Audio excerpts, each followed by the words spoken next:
most of my schooling was in the Great Depression. But that means I'm one of the very few people that's still alive who deeply remembers the Great Depression. And that's been very helpful to me. It was so extreme that people like you have just no idea what the hell it was like. It was really, there was just nobody had any money. The rich people didn't have any money. People would come and beg for a meal at the door, and we had a hobo jungle not very far from my grandfather's house. And I was safer in that hobo jungle in the depths of the 30s when people were starving practically than I am walking around my own neighborhood now in Los Angeles at night. The world has changed on that. You'd think the crime would be less, but crime was pretty low in those days. So anyway, I had a very unusual bunch of experience to go through civilization in various phases, including the greatest recession. Well, I say it's one of the greatest recessions in 600 years in the English-speaking world. It was really something. And it was very interesting to watch, and also to watch it fixed. It was fixed by the accidental Keynesianism of World War II. Very interesting. And Hitler had fixed the Great Depression in Germany by the deliberate Keynesianism, but he wasn't doing it to stimulate the economy. He wanted to get even with all the people he hated.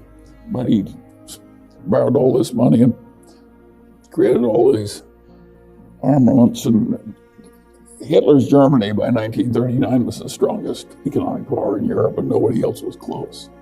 And you wouldn't understand that as well as I do if you hadn't lived through it. You just could see the place gaining traction. More and more and more and more, and pretty soon it was fixed. And in those days, there were all kinds of people. Most of my family, they believed in hard money based on gold and not much welfare and so on and so on. So that I was raised among fairly backward people by modern standards. But they were backward in kind of a self-reliant way that I think was helpful. I've never regretted that I wasn't raised in the more liberal establishment. I had a liberal aunt. She was my mother's cousin, but she was the second lady dean at the University of Chicago. And she'd done her thesis on the conditions in the coal mines. And of course, she was a screaming leftist. I would be a screaming leftist if I observed the way the coal miners of yesteryear were treated. You couldn't be a human being with any decency in you without feeling that it was deeply improper to have the misery that great and have it manipulated for the benefit of the mine owners and so forth. But she sent me all these left-wing books, one every Christmas, and I always thought she was a little nuts. Which shows that if sometimes a very vivid, extreme evidence misleads you on the deeper reality, you've got to be a guard on that, against that all your life. In fact, the whole trick in life is to get so that your own brain doesn't mislead you. And I have found that just a lifelong fun game. And I can't remember a time I wasn't doing it. I was not a prodigy or anything like that, but I was a prodigy in having adult interests. I was interested in what worked and what didn't and why. And I could see that very eminent people that I loved and revered were nuts in some ways, and I would decide, well, I certainly liked Dr. Davis, but he's a little nutty in one way, and I'm not going to be like that. And so I was very judgmental, and I think that helped me. And it also helped me that I kept changing my judgments as I learned more and more facts came in. And that created lifelong habits that were very, very useful. Another thing that I think really helped me is, particularly on my father's side of the family, my paternal grandfather was the only federal judge in Lincoln, Nebraska, the capital city of Nebraska. And he'd been there forever, and he stayed there forever after that. I think when he left, he was the longest serving federal judge in the country. And he was a brilliant man, and he'd risen from nothing. He was the child of two impoverished school teachers. And when he was raised in a little town in Nebraska, they'd give him a nickel to go buy the meat, and he'd go to the butcher shop, and he would buy the parts of the animal nobody else would eat. And that's what two school teachers lived on in those days. And the very indignity of it bothered him so much that he just determined to get out of poverty and never go back. And he did. He got ahead like Abe Lincoln, educated himself in lawyers' offices and so on. He had to leave college because he couldn't pay the tuition anymore. But he educated himself, and since he was utterly brilliant, it wasn't all that hard. And he had an attitude that was pretty damn extreme. And I would say his attitude was that you have a moral duty to make yourself as unignorant and as unstupid as you possibly can. And that it was pretty much your highest moral duty. Maybe taking care of your family came first, but in the ranks of moral obligations, he was conventionally religious, so it may have been a religious duty to him. But he really believed that rationality was a moral duty, and he worked at it, and he scorned people who didn't do it. On the other hand, as a judge, he started with the idea that why would anybody rob a train or whatever, hell, federal crime in those days. And he was pretty hard on people who did it. And I noticed as he got to be older and older and older, he was willing to call a man a good man on easier terms than he started out with. And I think that was a correct development in my... By the way, when he relaxed a little, he was still pretty tough. But he did relax a little, which I thought was appropriate. But influenced by such people. And when the 30s came, one son-in-law was a musician, and of course he couldn't make a living. So my grandfather didn't have that much money, sent him to pharmacy school, carefully picking a profession that couldn't fail, and found him a bankrupt pharmacy to buy and loaned him the money, and my uncle was soon prosperous and remained prosperous the rest of his life. My other uncle had a bank in Stromsburg, Nebraska, but there were 968 people in Stromsburg, and there were two national banks. And the capitalization of my uncle's bank was $25,000. And of course, he was a lovely man, but he was an optimist, and a banker should not be an optimist. And when they closed the banks in 1933, the banking examiners came in and they said, you can't reopen. And it was the only business he had. Well, Judge Munger had always saved his money, and he had a lot of good first mortgages on homes occupied by teetotaling German butchers and people he'd carefully pitched. Of course, he never had a default. Houses were in the right neighborhood, the people were sober and hardworking. And so what my grandfather did is take a third of his good mortgages, which is all he had, and put them into the bank and took all the lousy assets out of the bank. So he saved 2 out of 3 of his children, and I thought it was a pretty good thing to do, and very shrewd the way he did it. And he actually got most of his money back 10 or 15 years later out of the lousy assets of the bank when World War II. And that was a good lesson. On the other side, my grandfather on the other side, his main business had gone broke in 1922 with all the other wholesale dry goods houses. And what he did, his son-in-law, one of them, went broke, and he cut his house in half and moved that family in. And the other family, the guy was an honors graduate of the Harvard School of Architecture, and he was very prosperous in the 20s in Omaha and had a wonderful life. And the 30s came, the total building permits in Omaha would sometimes be $25,000 a month. And that was for furnace repairs or something. There was just no work, none, zero. So he moved to California, and he lived for several years. And finally he got the County of Los Angeles to hire this great Harvard architect. And he got $108.08 a month after deductions. And they had him do drafting work, but they classified him as a laundryman to save money. And he could actually rent a house for $25 and feed himself and drive an old car. He could live on $109 a month. Amazing how poor everybody was. And what happened to that grandfathers, along came the FHA, and they had a competitive civil service examination. And he was a very brilliant man. Of course, he was first in the exam, and that made him the chief architect for the FHA in Los Angeles, where he spent the rest of his life. But I watched all this family coping with all this difficulty. And I'll say this, it sounds awful, but they weren't all that unhappy. You can cope pretty well because you get used to it. That's the nice thing about the human condition. I mean, you get to be my age, you got a lot of horrible things to get used to. It's just one new indignity all the time. A friend of mine says a good day when you're old is when you wake up in the morning and nothing new hurts. So at any rate, that's my experience in Omaha. But that background, all these people were educated and civilized and generous and decent, and a lot of them had good senses of humor. And it was a pretty damn good place to grow up in. And my memory is of being surrounded by a lot of very fine people. And I think the whole thing was privileged. I look at my background as absolutely privileged. I'm proud of being an Omaha boy. I sometimes use the old saying, they got the boy out of Omaha, but they never got Omaha out of the boy.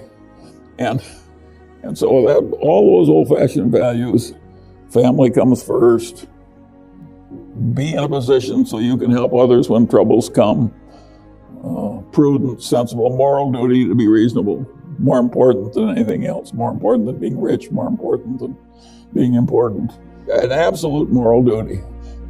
Because none of my intelligent relatives suffered terribly because they didn't advance higher. Right.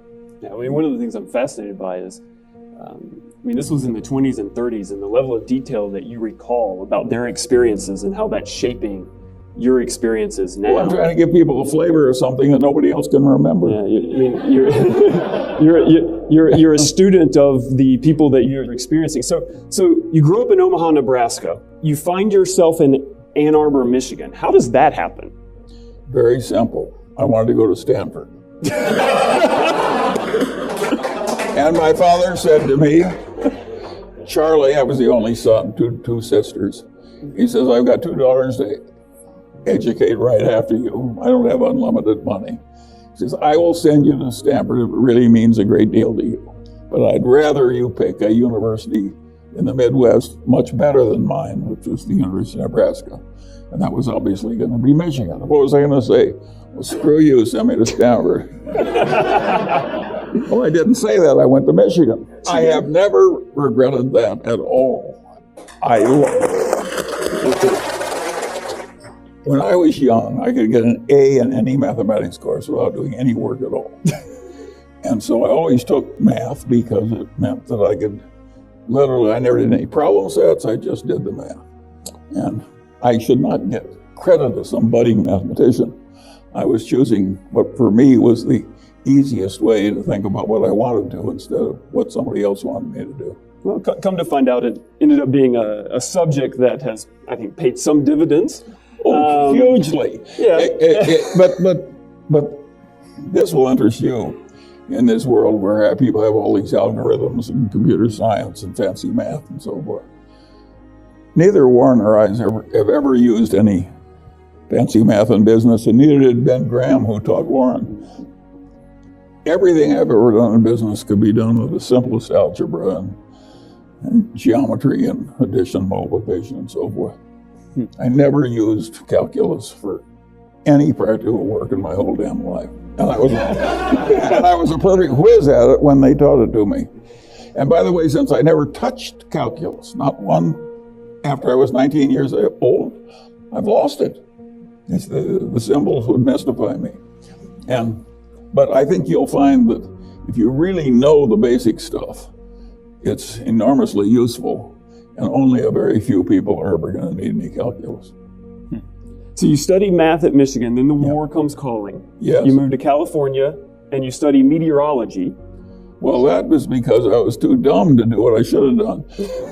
With my background, I should have gone to the Naval ROTC because I hated infantry ROTC, which I'd done 4 years of in high school. Rising to be second lieutenant which is a very low rank. And of course, I was about 5'2". I got my growth late, so I was not your ideal of a manly soldier in high school. So when you went to Harvard Law, why law? Well, my grandfather and father had been lawyers, and I knew I didn't want to do everything else. It's very simple. I didn't want to be a doctor. I didn't want all the blood and misery and so forth, and the repetitive work. I knew I didn't want to go to the bottom of a big organization and crawl my way up. I'm a natural contrarian. That was not going to work for me. And I found that people could tell me when I thought they were idiots. And that is not a way to rise in a big organization. and so I couldn't do that.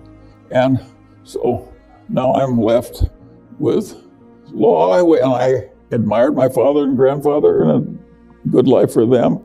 So I naturally drifted into it. I think people are still going to law school for that reason. It's the least bad of options considering their interest and ability. I guess now people go to business school, some of them who in my day were going to law school. And yeah, many of the people in this room I think are going to go to business school. It's the least bad of their options. And all I can say is that that's the way it worked for me, and it'll probably work out for you too. And it worked out okay. It worked out okay. So I had to leave the profession. Well, it was a dumb profession for me to choose. So that's actually what I want to ask. So you moved to California, you actually start a law firm, and then practice law for some period of time. I had no alternative. And then you actually... I had an army of children almost immediately. I painted myself in quite a corner. Yeah. So zero choice is pretty powerful. Yes, for sure. Yes, of course. So you practice law, and then you leave law in the firm that you helped found and move over to investments. Well, but that sounds miraculous.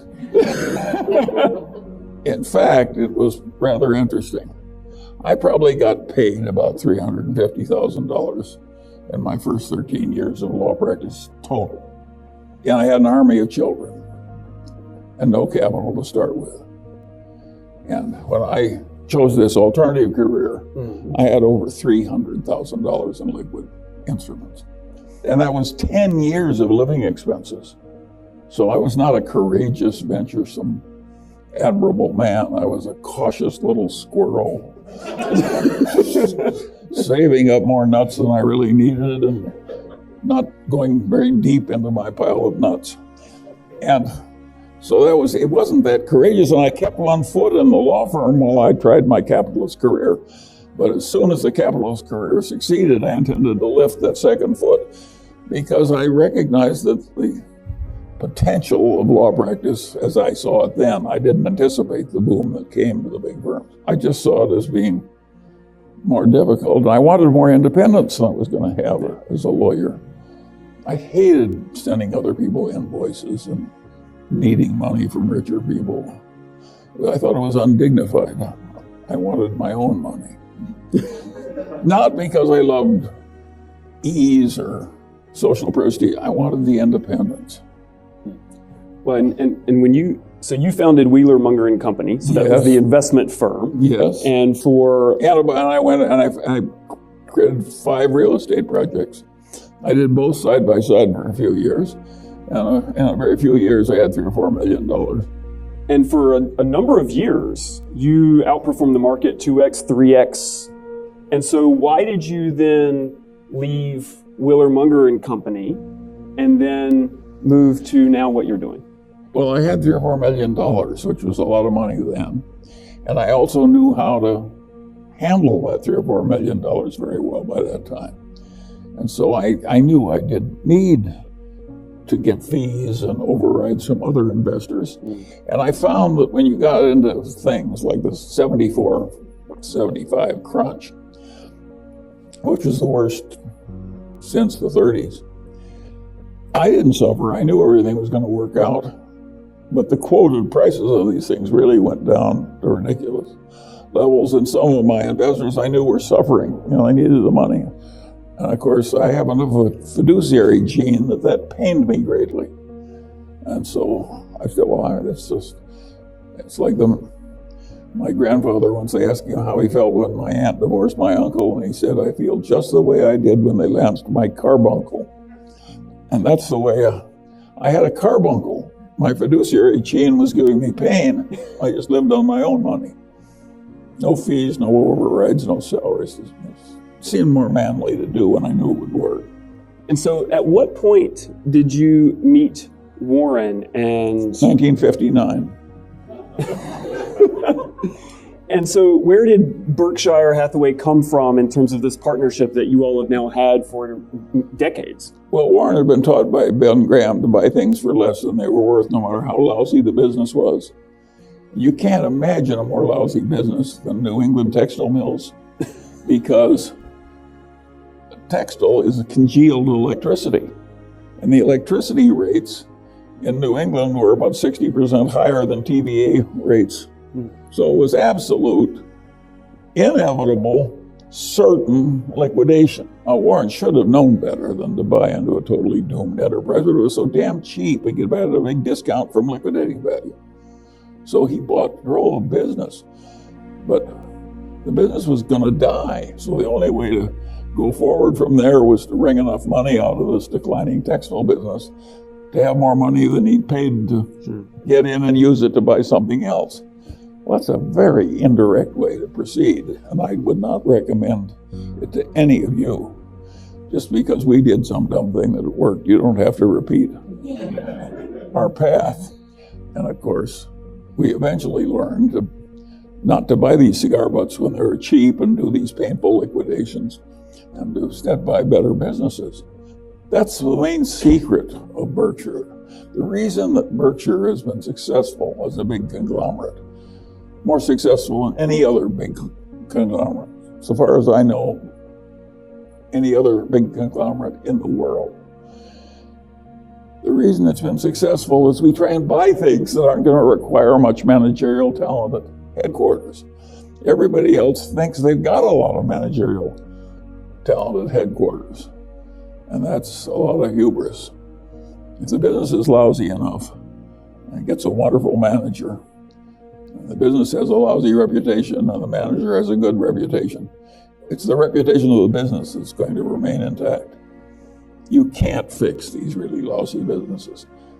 You can wring the money out, whatever comes in liquidation, and do something else with it. But most lousy businesses can't be fixed.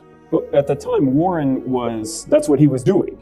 And so how did you convince him? I helped him. He bought a windmill company in a little town in Nebraska.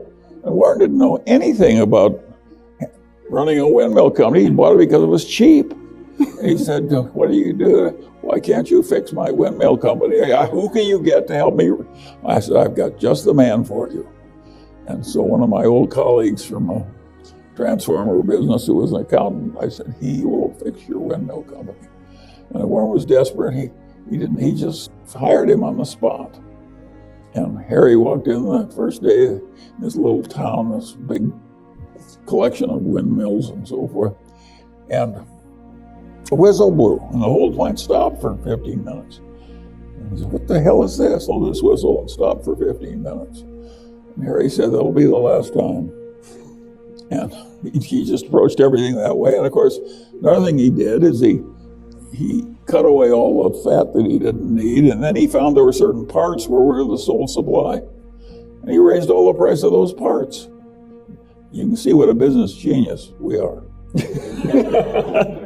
So how did you convince Warren to stop buying the bad apples and start buying the good apples? I think Warren, he gives me credit for that. He was going to learn it anyway. He just made so much money in this other stuff, and he'd been taught it by Ben Graham. Sure. It was hard for him to quit when he was just coining money. But he saw the point. And, well, you couldn't scale that business. And it was kind of scrounchy and unpleasant, and you're firing people. Who in the hell wants to do that? So we just wrung the money out and bought better businesses. And we've been doing it ever since. Coming to business, not as business school graduates, but as people who would own portfolios of securities. We thought like capitalists because we were always in shelter mindset. And a lot of people running the businesses think like careerists. And believe me, you got to think like a careerist to some extent if you're in a career. But it also helps to look at the business strategy problems as though you're an owner. And so my advice to you is you don't want to never get to be a careerist so much you don't see it from the owner's point of view. That's what General Motors did. They had a bunch of careerists, and an owner would have seen immediately that their situation was hopeless. And they just romped through it with a lot of denial and stupidity and pomposity. And of course, they went bankrupt. The mightiest company in the world went bankrupt. And none of those hotshot executives thought like an owner. They would have seen that it was hopeless. Charlie, one of the things I've always been fascinated about. I think it was hopeless the way they were handling it. Well, with Berkshire and the way that you all manage both headquarters and the businesses that you own, you are putting talent in place who think like shareholders, not careerists. So how do you, when you're buying a business, or bringing talent into an existing business, how do you evaluate talent to see, are they going to think more like a shareholder as a private equity frequently buy a business where the founder is going to leave, then they go out and hire talent to run it. That is a tough way to make a buck, and I don't like it. We generally buy with the talent in place. Now maybe some guy in the number 2 place and we put him in the number 1 place, but we very seldom. I can't think of any place where we bought something and put somebody in after Harry Bottle. And no, we don't do that. And it's amazing how long we have some of those people stay. Warren always says we can't teach the new dogs the old tricks. What's the implication of not being able to teach the old dogs new tricks, or new tricks to old dogs, when if we look at what's happening in business today, what we see is executives... We can't teach the old tricks to the young dogs. That's what we found. And so we keep the old dog in place. But that's not the norm, right? I mean, if we look around... No, it's the norm in life. It may not be, our practices may not be the norm, but normally it's very hard to get you got a wise old dog, get a young dog that can match him, that's hard. By definition, he's survived a big culling process. Sure. I mean, he's unique, and he's got a record to prove it. And by the way, everybody thinks you can judge people by an interview. And of course, you know who you like and who you don't like. But everybody overestimates how much you can tell in prediction by meeting somebody. We all like to think that we have that capacity, but it's a vastly stupid type of overconfidence. A paper record has about 3 times the predictive value of your impression in an interview. And of course, we're buying great paper records. It's so simple. Well, it's fascinating to me, if we look around business generally, the movement of people across firms, and there's always new dogs. And you've taken a contrarian position to that and managed Berkshire differently. Well, it isn't like we're still hiring young dogs into these businesses. But it's amazing how much of the record of Berkshire has come from the old dogs who are in the business when we buy them. You can't believe how good those people have been. There's one huge exception in the new dog department. I almost despise the business of executive search because I find that they really want to sell you the best that's available, even if it's no damn good. And I don't like that.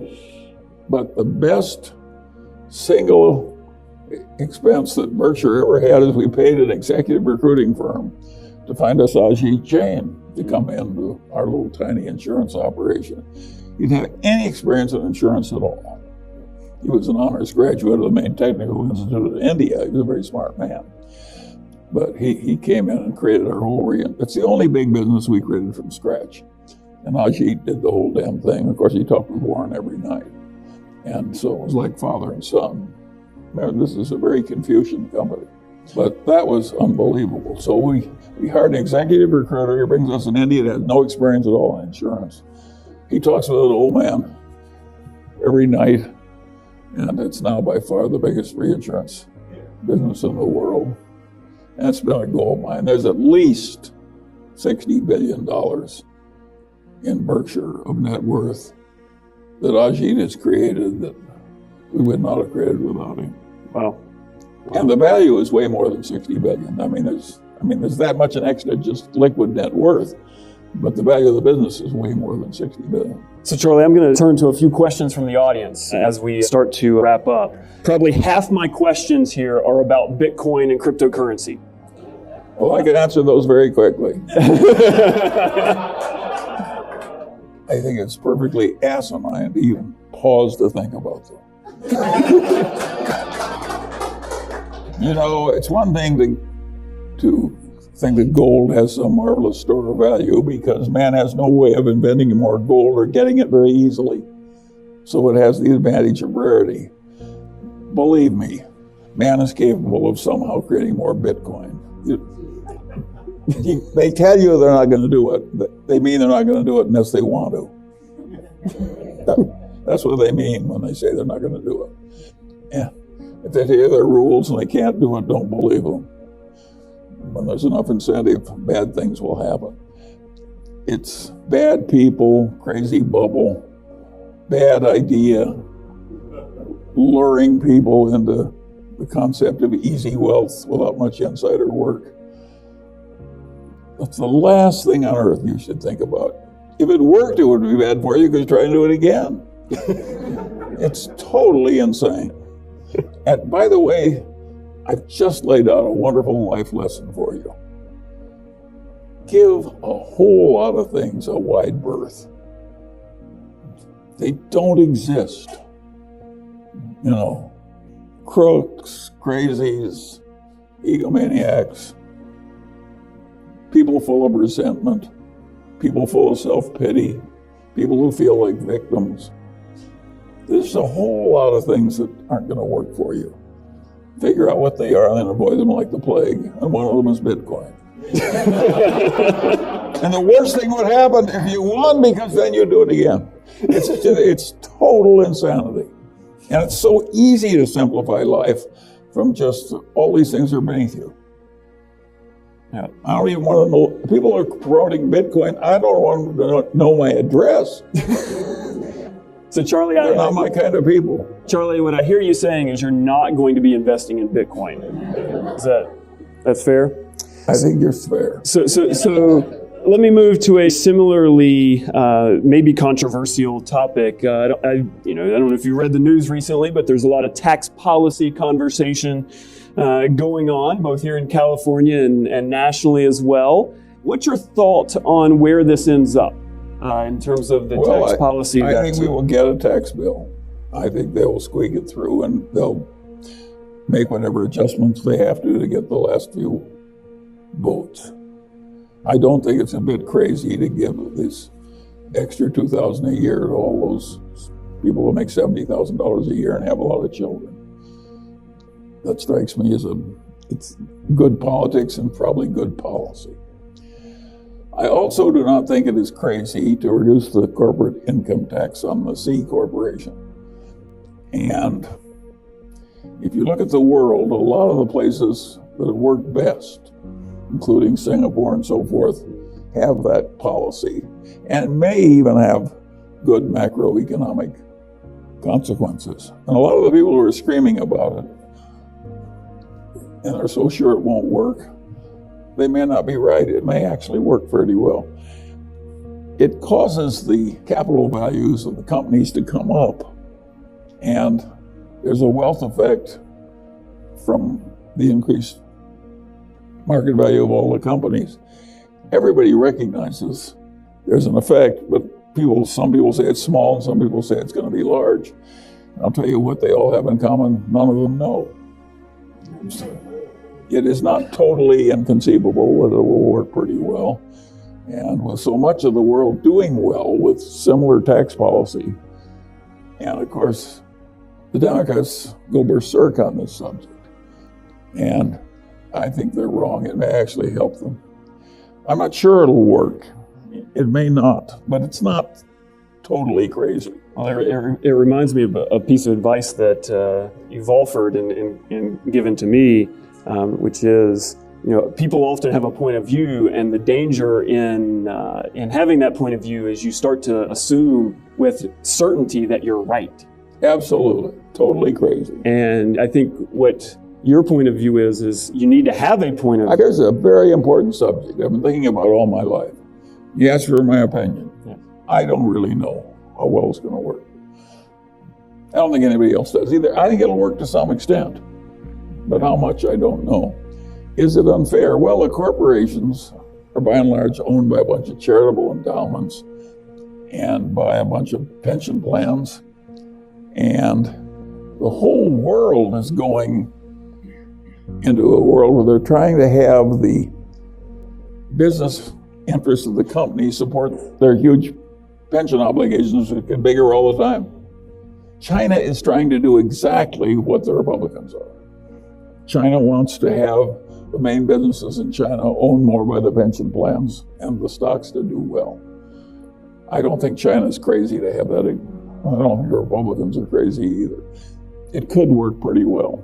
And it's not just some evil thing that people are cooking up. It's a disagreement between people.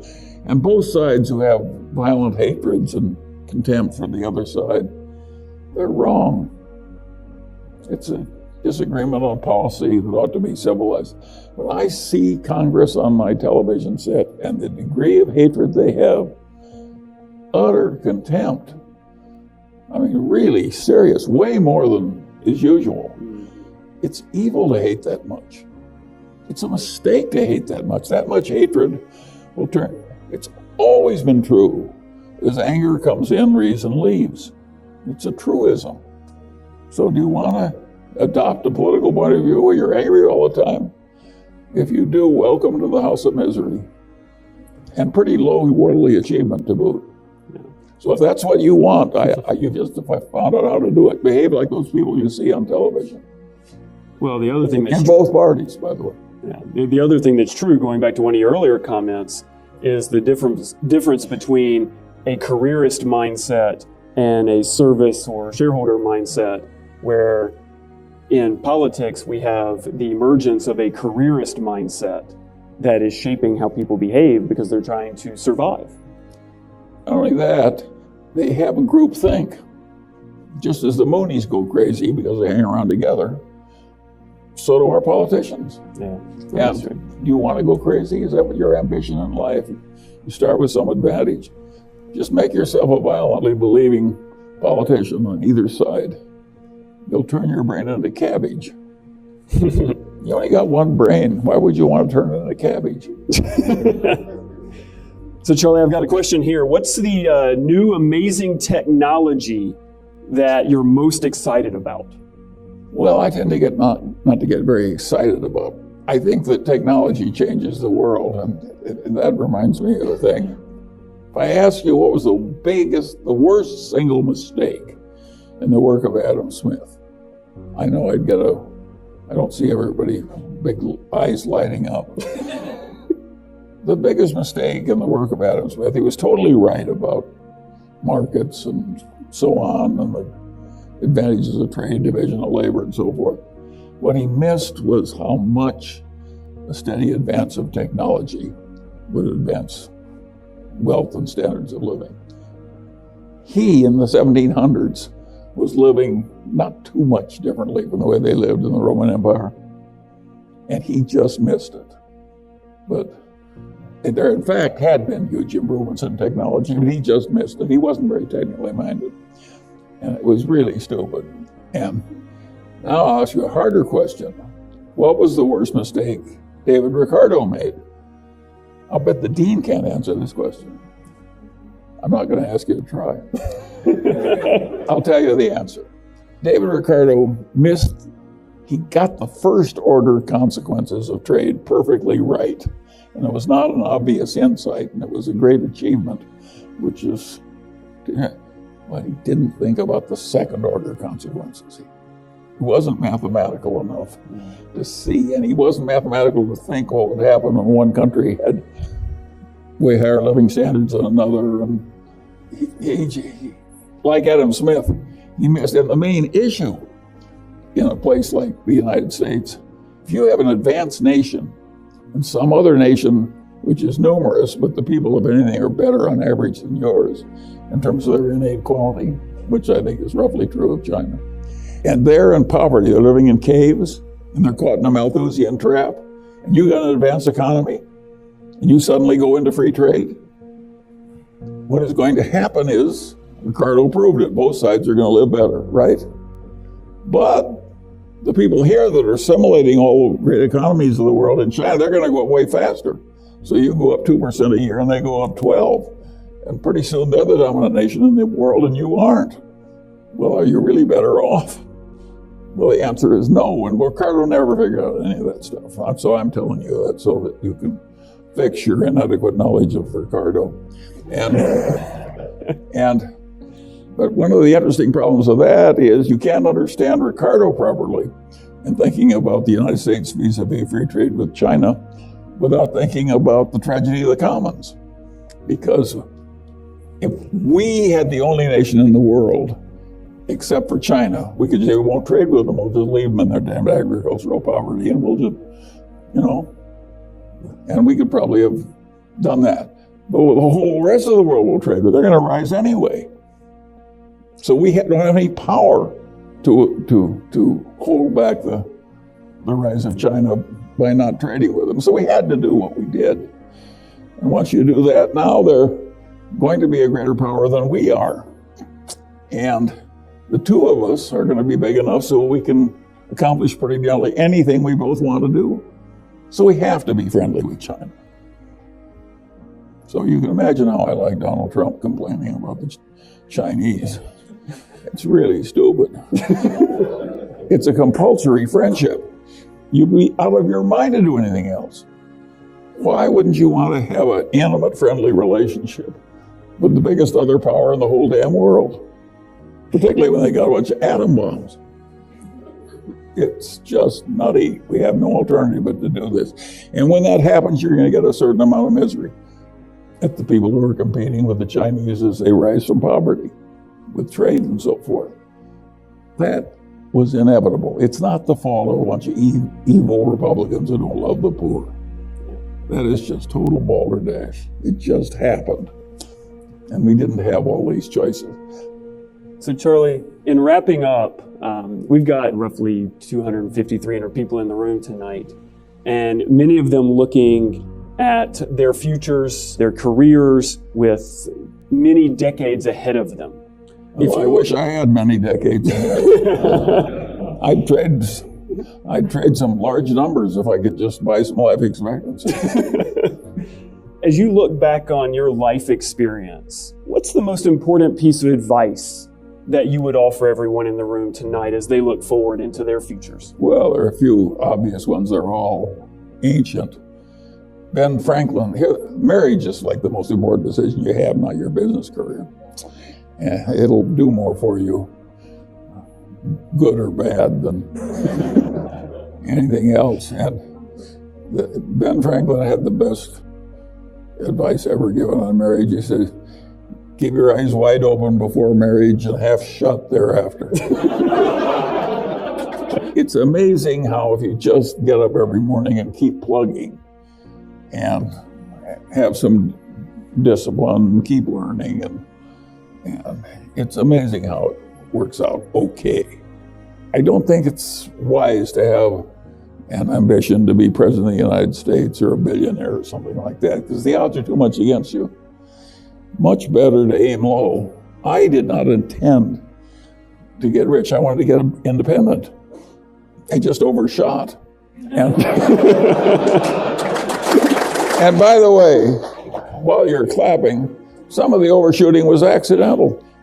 There's you can be very deserving and very intelligent and very disciplined, but there's also a factor of luck that comes into this thing. And the people who get the outcomes that seem extraordinary, they're the people who have discipline and intelligence and good virtue, plus a hell of a lot of luck. Why wouldn't the world work like that? So you shouldn't give credit for the unusual. a lot of the people, a friend of mine said about a colleague of his in his fraternity, he says, old George was a duck sitting on a pond and they raised the level of the pond. There are a lot of people that just luck into the right place and rise, and there are a lot of very eminent people who have many advantages, and they've got one little flaw or one bit of bad luck, and they're mired in misery all their lives. But that makes it interesting to have all this variation.